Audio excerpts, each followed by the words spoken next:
Il était une fois, une jeune femme nommée Alice. Elle travaillait dans une entreprise renommée en tant qu'assistante de direction. Alice possédait un téléphone portable avec de nombreuses photos d'elle, parfois sexy, qu'elle gardait pour son usage personnel.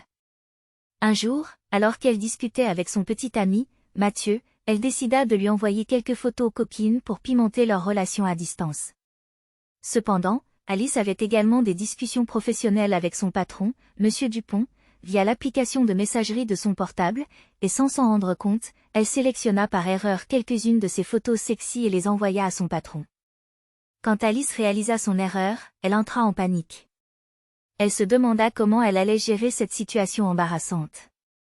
Elle essaya rapidement de supprimer les messages, mais il était déjà trop tard. Monsieur Dupont avait déjà ouvert les photos et les avait vues.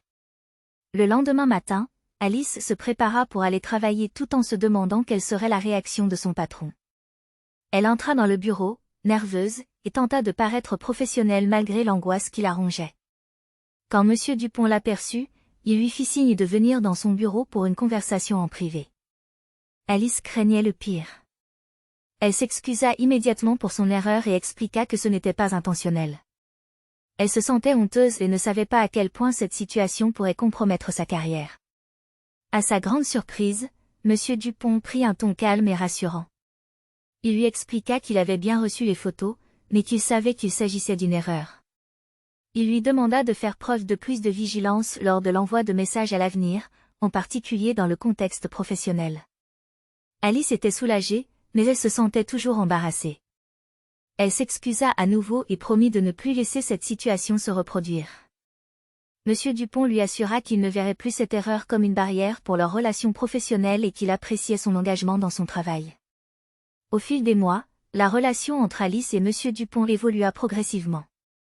Il commença à la considérer comme une employée sérieuse et compétente, et leur relation de travail redevint normale. Alice apprit de cette expérience embarrassante et veilla à séparer sa vie personnelle de sa vie professionnelle. L'histoire se termine par une leçon pour Alice, lui rappelant l'importance de faire preuve de prudence et de professionnalisme, même dans les moments les plus privés. Elle comprit également le soutien inattendu que l'on peut recevoir dans des circonstances embarrassantes, lui permettant ainsi de surpasser cette situation difficile. Dites-moi, comment vous comporteriez-vous à sa place de retour au travail? Moi perso, je serais morte de honte.